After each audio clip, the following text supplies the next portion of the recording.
Hi, this is Yogesh Kohli. I'm a writer and a filmmaker and I'm going to be a storyteller too. और आज मैं करने जा रहा हूँ पुष्पा 2 का फुल मूवी एक्सप्लेन। जहाँ इस वीडियो में पुष्पा 2 की पूरी स्टोरी को डिटेल में एक्सप्लेन करूंगा। So without further adieu let's get started.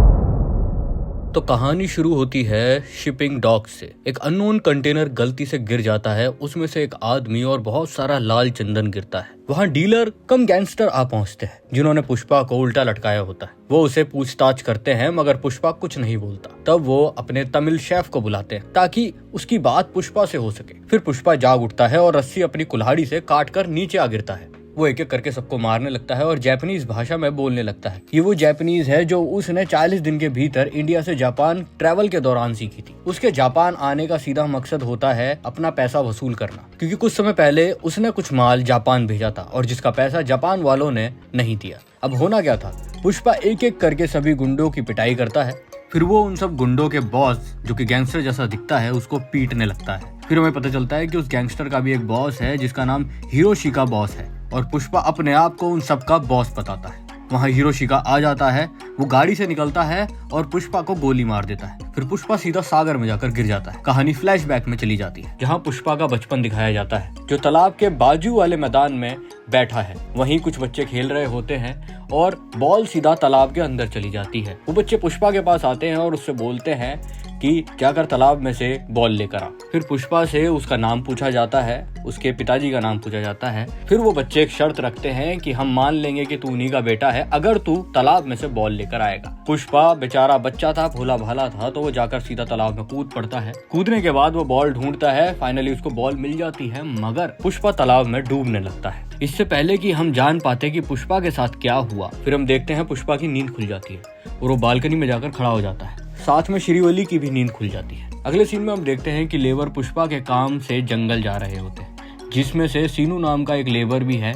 उस दिन सीनू की शादी थी पर वो पुष्पा के काम को कभी मना नहीं कर सकता, इसलिए वो भी उन सभी लेबर्स के साथ चला जाता है। वहीं दूसरी ओर शिखावत भी लेबर के भेस में ट्रक में बैठकर लेबर्स के साथ चला जाता है। हम देखते हैं जंगल में पेड़ काटने से पहले, या मैं कहूँ काम शुरू करने से पहले, सब पूजा करते हैं। अगले सीन में हम देखते हैं श्रीवली और पुष्पा की माँ पूजा करने के लिए पहाड़ वाले मंदिर जाती है। वहाँ हीरो से जड़ा मुकुट दान करते हैं। वहीं हम पुष्पा के सौतेले भाई मोहन और उसके परिवार को देखते हैं। पंडित जी श्रीवली से उनका गोत्र पूछता है मगर श्रीवली के पास कोई जवाब नहीं होता। ये देखकर पुष्पा के सौतेले भाई का मुंह खुल जाता है और वो जैसा तैसा बोलना शुरू कर देता है, मगर देखकर ऐसा लग रहा है कि उसकी इस बात का श्रीवली और उसकी माँ पर कुछ ज्यादा असर नहीं होता। सौतेला भाई वहां से चला जाता है, मगर वहीं हम उसकी बेटी को देखते हैं जो पुष्पा को अपना चाचा और श्रीवली को अपनी चाची मानती है। अगले सीन में हम देखते हैं शिखावत अपना खेल खेल देता है और पूरी फोर्स को जंगल बुलाकर पुष्पा का माल और लेबर दोनों को पकड़वा देता है। वहीं हम अगले सीन में देखते हैं सीनू जिसकी शादी होने वाली थी वो अपने घर नहीं पहुंचा है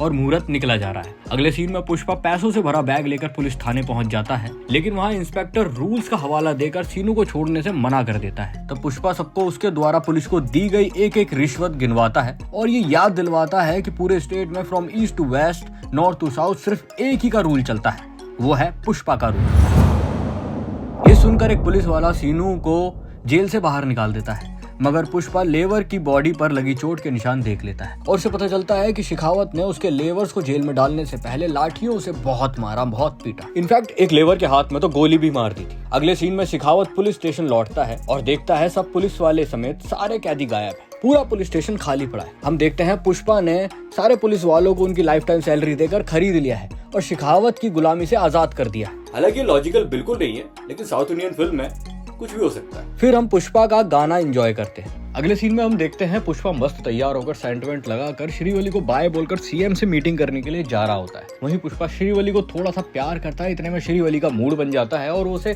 खींचकर कमरे में ले जाती है। वहीं अगले सीन में हम देखते हैं कि पुष्पा सीएम के दफ्तर में पहुंच गया है। एमएलए से उसकी मुलाकात होती है, वो एमएलए के साथ सीएम के कमरे में जा रहा होता है। वहीं जाते जाते एमएलए पुष्पा से बोलता है कि वो शिखावत का ट्रांसफर करवा रहा है, पर पुष्पा शिखावत का ट्रांसफर करवाने के लिए मना कर देता है। अगले सीन में हम देखते हैं कि वो सीएम से मिल रहे होते हैं। सीएम पुष्पा पुष्पा को बखूबी जानता है क्योंकि पुष्पा के यहाँ से सीएम को फंड आता है। वहीं पुष्पा सीएम के साथ फोटो खिंचवाने वाला होता है क्योंकि उसकी बीवी ने सीएम के साथ फोटो खिंचाने के लिए कहा था। इतने में सीएम नाराज होकर पुष्पा को हटा देता है और फोटो खींचने के लिए मना कर देता है। उसका कहना यह है कि पैर की जूती को हाथ में नहीं पहना जा सकता, जिसका पुष्पा को बुरा लग जाता है। इनफैक्ट वो फोटोग्राफर से भी कैमरा छीन कर उसकी रील खराब कर देता है ताकि कोई भी फोटो अगर उसने गलती से ली हो तो वो खराब हो जाए। वहीं पुष्पा कमरे के बाहर चला जाता है। वहीं एमएलए जब सीएम से बात करके पुष्पा के पास वापस आता है तो पुष्पा उसको एक नया प्रपोजल देता है सीएम बनने का, और सीएम बनने के लिए वो 500 करोड़ का फंड एमएलए को देने के लिए राजी हो जाता है। अगले सीन में हम देखते हैं कि श्रीवल्ली टीवी पर पुष्पा की न्यूज देख रही है, जिसमें पुष्पा 24 जुलाई को सीएम घर आएंगे फोटो खिंचवाने ऐसा बोल रहा है। श्रीवल्ली पुष्पा को टीवी पर देख के बहुत खुश होती है। अगले सीन में हम देखते हैं कि एमपी सिद्धप्पा सेंट्रल मिनिस्टर वीरा रेड्डी के सामने बैठा है। अगले सीएम के चुनाव के लिए पार्टी से टिकट मांग रहा है, मगर सीएम वीरा रेड्डी सीधा मना कर देते हैं, ये कहकर कि तुम सीएम बनने लायक नहीं हो। इतने में हम देखते हैं पुष्पा 5 करोड़ लेकर वीरा रेड्डी के भाई के घर पहुंच जाता है। उससे वीरा रेड्डी को कॉल लगवाता है। कॉल में पुष्पा 25 करोड़ का सोफा वीरा रेड्डी को गिफ्ट कर देता है और एमपी सिद्धप्पा को सीएम की टिकट का प्रपोजल देता है। अगले सीन में सिद्धप्पा पुष्पा से कॉल पर इतने पैसे क्यों बांट रहे हो इस बात पर गुस्सा हो रहा है। वहीं पुष्पा उसे अपने इंटरनेशनल प्लान के बारे में बता रहा है। और फिल्म में आगे हमें दुबई देखने को मिलता है, जहाँ पे पुष्पा की मुलाकात डीलर शिवा से होती है। शिवा पुष्पा को अंडर एस्टिमेट करता है। पुष्पा उसे 10 टन माल ऑर्डर करने को कहता है। शिवा अपने इंडियन डीलर्स को कॉल लगाकर माल मंगाता है। फिर हम देखते हैं कि इंडियन डीलर्स का फोन पुष्पा के फोन पर आता है। ऐसे शिवा 2-3 डीलर्स के पास कॉल करके ऑर्डर करता है। सभी इंडियन डीलर्स का कॉल पुष्पा के पास आता है। ये देखकर शिवा पुष्पा से इंप्रेस हो जाता है। पुष्पा उसे 2000 टन चंदन ऑफर करता है 500 करोड़ रुपए का। शिवा राजी हो जाता है, मगर पुष्पा सिर्फ 4900 करोड़ ही मांगता है और बचे 100 करोड़ के बदले वो शिवा का हेलीकॉप्टर ले जाता है। पुष्पा एक एक करके अपने सभी सप्लायर्स को कॉल करता है और सभी से 100-200 टन माल ऑर्डर करता है। सभी राजी हो जाते हैं। अगले सीन में हम देखते हैं कि सभी सप्लायर्स पुष्पा के घर मीटिंग कर रहे हैं और माल और शिखावत के बारे में बात चल रही है और जिसका कोई सोल्यूशन नहीं निकलता, मगर पुष्पा सबको माल लाने को बोलता है और पुष्पा शिखावत के साथ क्या करेगा वो किसी को नहीं। इतने में श्रीवल्ली किचन से चमचे में मटन टेस्ट करवाने आ जाती है। पुष्पा को नौत ज्यादा लगता है तो श्रीवल्ली गुस्से में पूरा मटन फेंक देती है। फिर श्रीवल्ली के पैर में चोट लग जाती है और पुष्पा उसके पैर में हल्दी लगाता है और बातों ही बातों में श्रीवल्ली का मूड बन जाता है और वो किचन में ही रोमांस करना शुरू कर देता है। अगले सीन में हम देखते हैं कि मंगल सीनू की वाइफ शिखावत के घर पहुंच जाती है। वहां शिखावत एक लड़की के साथ एंजॉय कर रहा होता है जिसे खुद मंगल सीनू की बीवी ने ही भेजा है। वो शिखावत को पुष्पा के सबसे बड़े प्लान के बारे में बताती है और सबसे कमजोर कड़ी बिच्चा रेड्डी को पकड़ने के लिए बोलती है। कहती है बाकी काम उसका मंगल सीनू संभाल लेगा। शिखावत पुल पर पूरी पुलिस फोर्स के साथ बिच्चा रेड्डी के ट्रक्स का वेट कर रहा होता है। वो बिच्चा रेड्डी के ट्रक्स पर पेट्रोल डालकर उन्हें जला देता है बिच्चा रेड्डी के सामने ही और बिच्चा रेड्डी को डराने की कोशिश करता है, मगर बिच्चा रेड्डी जरा सा भी नहीं डरता। तो शिखावत उसे पुल से नीचे नदी में गिरा देता है और वो मर जाता है और ये देखकर मंगल सीनू और उसकी वाइफ परेशान हो जाते हैं। वहीं वो मंगल सीनू और उसकी वाइफ से कहता है कि वो पूरे सिंडिकेट को डरा देगा। अगले सीन में हम बिच्चा रेड्डी का अंतिम संस्कार देख रहे होते हैं। मंगल सीनू समेत पूरे सिंडिकेट वहां मौजूद था। वहां मंगल सीनू का प्लान काम कर जाता है। सभी सप्लायर्स बिच्चा की मौत से डर जाते हैं। सभी मंत्री सिद्धप्पा को सिंडिकेट मंगल सीनू को वापस लौटाने को बोलते हैं क्योंकि वो और किसी को मरते हुए नहीं देखना चाहते। सिद्धप्पा वहां से चुपचाप अपनी गाड़ी में बैठकर निकल जाता है। अगले दिन मंत्री सिद्धप्पा पुलिस स्टेशन शिखावत से मिलने पहुंचते हैं। वहां होता कुछ नहीं है क्योंकि मंत्री शिखावत का कुछ नहीं बिगाड़ सकते। वो शिखावत को 10 करोड़ का ऑफर करते हैं। वहीं शिखावत मंत्री जी से कपड़े उतारने वाली बात करने लगता है और अपने रिवेंज पर आ जाता है क्योंकि पुष्पा ने भी उसके कपड़े उतारे थे। फिर मंत्री जी गेट बंद करके बेखौफ अपने कपड़े उतार देते हैं और बिजनेस के लिए पुष्पा और शिखावत के बीच सुलह कराने की बात करते हैं। मंत्री कहता है कि वो पुष्पा से शिखावत को सॉरी बोलने के लिए कहेगा। शिखावत उसे पूरे सिंडिकेट के सामने सॉरी बुलवाने को बोलता है और पार्टी रखने को कहता है। अगले सीन में हम देखते हैं कि पुष्पा स्टिल अपने घर में है और जक्का रेड्डी उसे समझाता है कि उसको मंत्री जी की बात मानकर सॉरी बोल देना चाहिए। श्रीवल्ली भी पुष्पा को मंत्री की बात मानने को कहती है। पुष्पा फाइनली पार्टी में आता है और थोड़ा बहुत टाइम लेकर शिखावत को सॉरी बोलकर चला जाता है, मगर शिखावत नीचे टैप रिकॉर्डर में उसकी आवाज रिकॉर्ड कर उसे बार बार सुनता है और खुश होता है। अगले सीन में हम पुष्पा को गाड़ी में घर जाता देखते हैं, मगर पुष्पा को सॉरी बोलकर कुछ अच्छा नहीं लग रहा होता है। इन शॉर्ट शिखावत को सॉरी बोलकर उसका ईगो हर्ट हो गया होता है। वो गाड़ी रुकवाकर सबको उतार देता है और गाड़ी लेकर वापस पार्टी की तरफ चला जाता है। फिल्म में आगे हम देखते हैं कि शिखावत अपनी गाड़ी में बैठता ही है कि इतने में पीछे से पुष्पा आकर उसकी गाड़ी को टक्कर मार देता है और शिखावत की गाड़ी स्विमिंग पूल में जा गिरती। ऊपर से पुष्पा स्विमिंग पूल में पेशाब भी करना शुरू कर देता है। पूरे सीन के दौरान पुष्पा अपना झुकेगा नहीं एटीट्यूड दिखाता है। वहीं शेखावत एकदम सदमे में चला जाता है। फिर बात इतनी बढ़ जाती है कि दोनों एक दूसरे को गन दिखाकर गोली मारने ही वाले होते हैं कि इतने में मंत्री जी और बाकी लोग उनको रोक देते हैं। शेखावत पुष्पा का 2000 टन माल हड़पने की धमकी देता है। वहीं दूसरी तरफ पुष्पा शेखावत को आने वाले सोमवार सुबह 4 बजे माल चेन्नई पार करवाने से रोकने का चैलेंज दे बैठता है। मतलब टू बी ऑनेस्ट ये सीन देखकर मजा। अगले सीन में हम देखते हैं कि शेखावत सारे चक्के जाम करके बैठा होता है। तभी उसे ये रियलाइज होता है कि नदी में पानी तो है ही नहीं। इसका मतलब पुष्पा अपना सारा माल नदी के रास्ते भिजवाने वाला है। वो पुष्पा के माल का नदी पीछा करता है, मगर पुष्पा के पास ऑलरेडी पुलिस को रोकने का प्लान रेडी होता है। वो हर मुमकिन कोशिश करता है पुलिस को रोकने की और माल चेन्नई पार कराने की। इतने में हम देखते हैं शेखावत बैलगाड़ी से रोड जाम कर देता है और ट्रक पर गोलियां चलाने लगता है। पुष्पा सबको ट्रक छोड़कर भागने को बोलता है। शेखावत के हाथ माल लग जाता है। अगले सीन में हम देखते हैं शेखावत अपनी सक्सेस एंजॉय कर रहा होता है। तभी बाहर प्रेस वाले आ जाते हैं और शेखावत का इंटरव्यू लेने लगते। इंटरव्यू के दौरान शेखावत को मंगल सीनू वापस अंदर बुलाता है और मंगल सीनू से उसे पता चलता है कि जो पकड़ा है वो लाल चंदन नहीं बल्कि कोई और लकड़ी है। इतने में मंगल के आदमी के पास मुर्गन का कॉल आता है। वो कहता है कि माल बॉर्डर पार हो चुका है।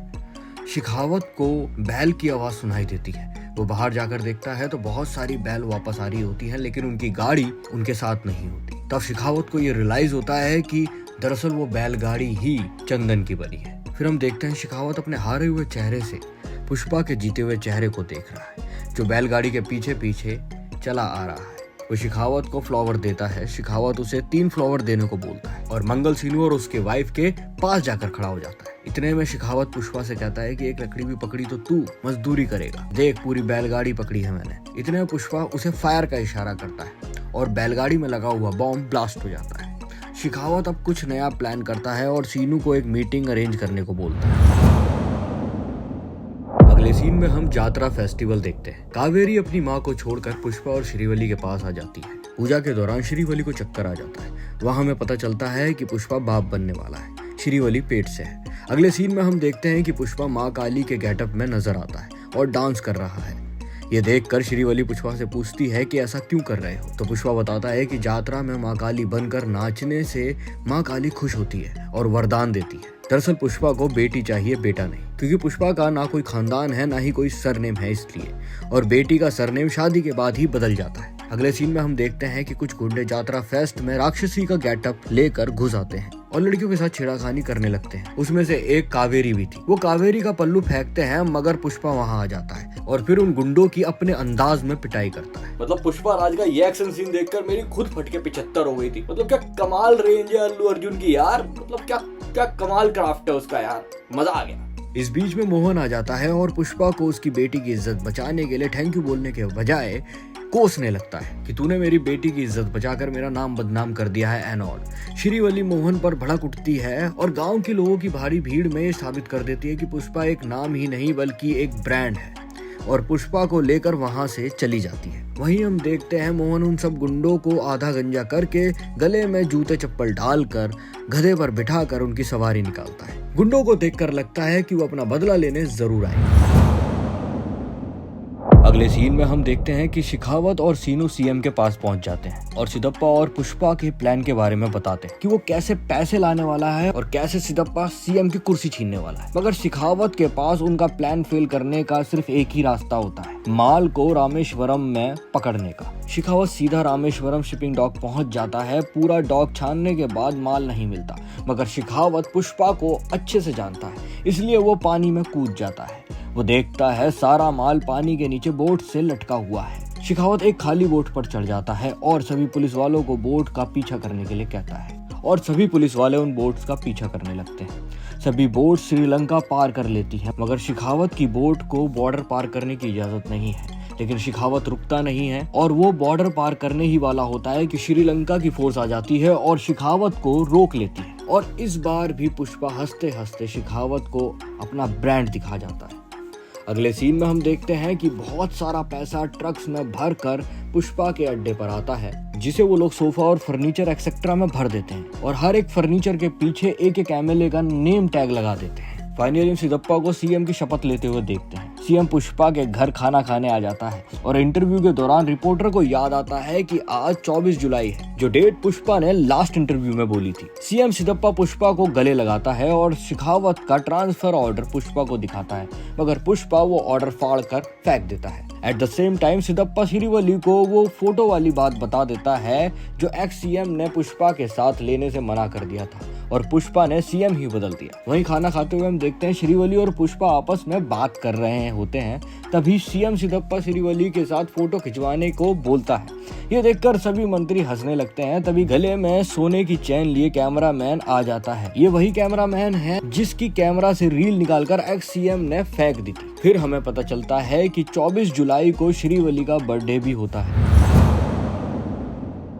अगले सीन में हम देखते हैं शेखावत सारा नकली चंदन जला देता है और इंस्पेक्टर के साथ खुद भी जलने वाला होता है। हम देखते हैं वहां से इंस्पेक्टर बचकर निकल जाता है, मगर शेखावत का क्या हुआ ये हम जान नहीं पाते। फिल्म में आगे हम देखते हैं श्रीवली सोकर उठती है। उसे देखकर साफ पता चल रहा है कि उसकी डिलीवरी का टाइम नजदीक आ रहा है। वहीं पुष्पा रिटायरमेंट का प्लान बना रहा है कि तभी बाहर से केशव की आवाज आती है। वो कमरे का गेट खोलता है और देखता है उसकी माँ केशव और मोहन की पत्नी बाहर खड़ी है। पुष्पा को पता चलता है कि कावेरी को कंप्यूटर क्लास के दौरान गुंडों ने उठा लिया है। ये वही गुंडे हैं जिन्हें पुष्पा ने यात्रा में पीटा था। गुंडे मोहन को कॉल करके 2 करोड़ की डिमांड करते हैं, वरना वो उसको धमकी देते हैं कि वो कुछ ऐसा करेंगे जो ब्रेकिंग न्यूज बन जाएगी। उनका साफ सीधा मतलब था कि वो कावेरी का रेप करके उसे मार डालेंगे। पुष्पा कोई रिएक्शन नहीं देता और वो सीधा कमरे में घुस जाता है और गेट बंद कर देता है। फिर थोड़ी देर बाद वो एक गन के साथ बाहर आता है।